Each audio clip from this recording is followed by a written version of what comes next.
Hello, welcome again to Cooking in Ida's Kitchen. Today I'm going to teach you how to make oxtails.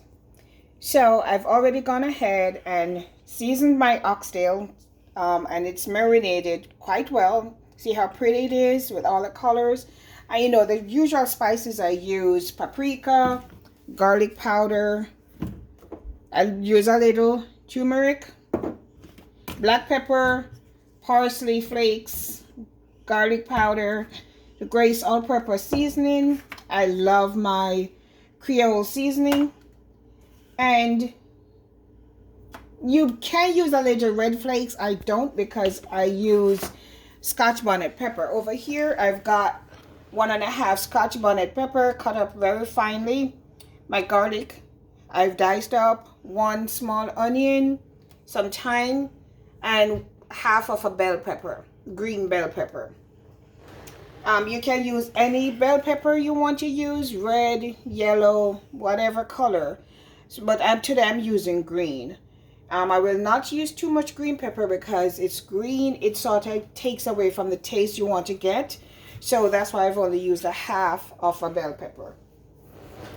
Okay, I always start out frying my meat to give it so that it will stick together. Once they're fried to the desired, because I don't use anything to color my meat.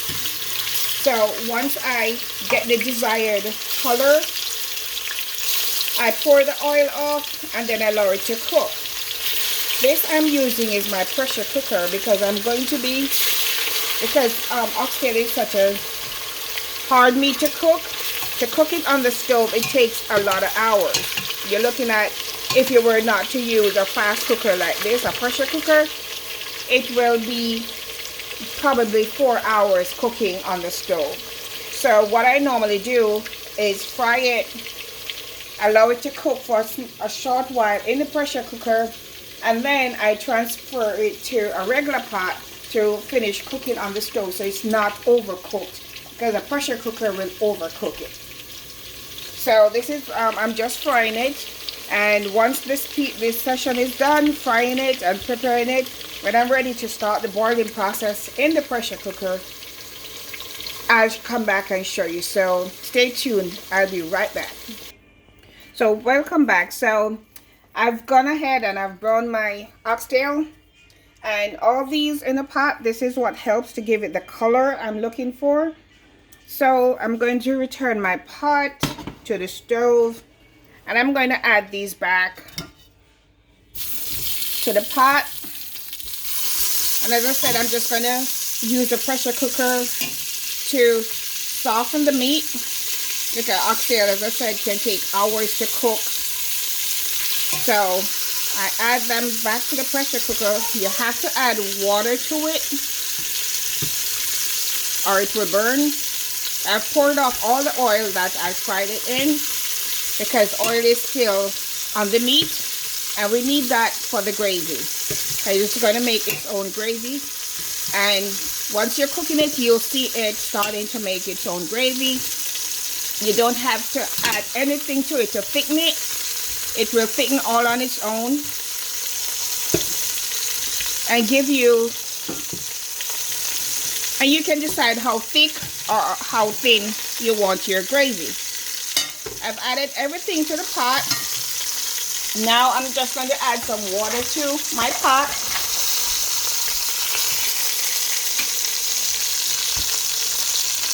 I said I don't really like to put, so I make a well in the middle, and that's where I pour the water, right in the middle, because you pour it on top of the meat, it's going to change the color of the meat, and you don't want the color of the meat to change.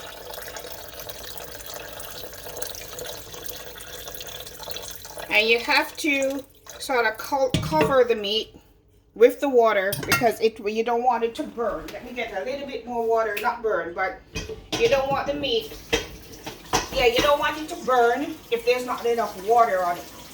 And because I'm not going to be using the pressure cooker to cook all of it, because as I said, I don't want it too soft and I don't want it falling off of the bone.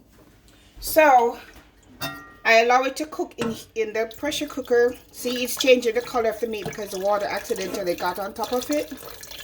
And that's what I try to avoid.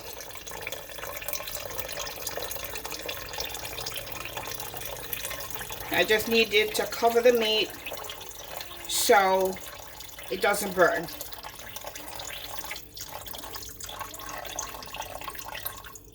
Okay.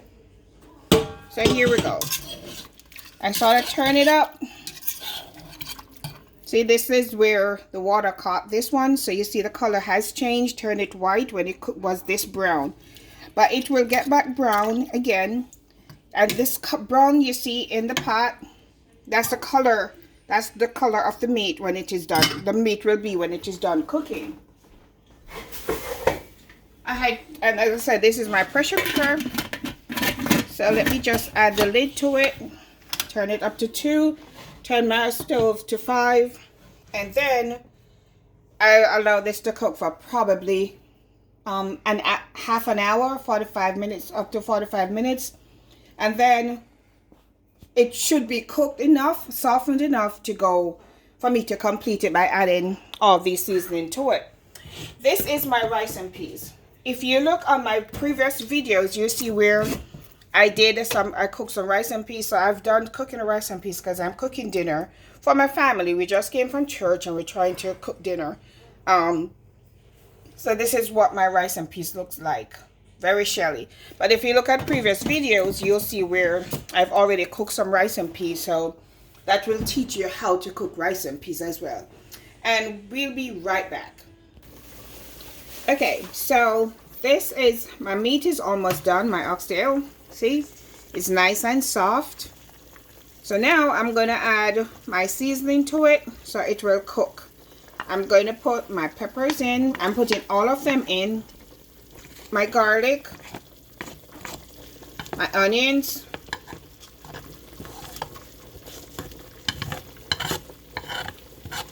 my thyme, and my bell peppers. And to this, I'm going to mix this around so it is all over the pot.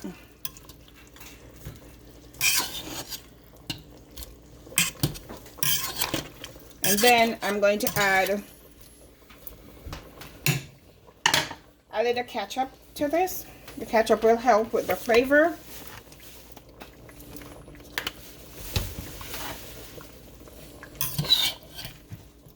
Then I'm going to allow this to cook some more because right now it's got a lot of water in it.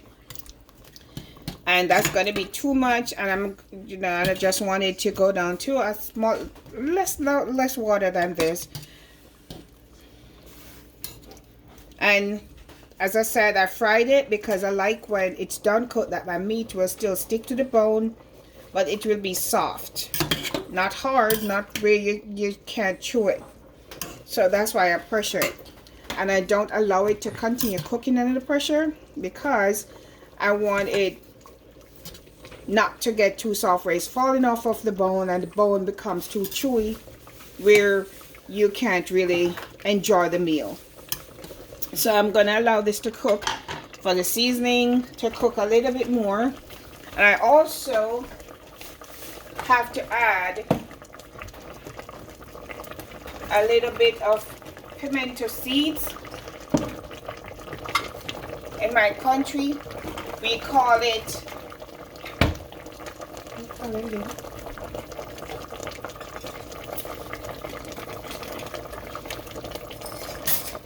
allspice seeds, just about 4 of them for the flavor. I'm just going to drop them and allow it to cook down with it, and that will just stay and simmer for a little while.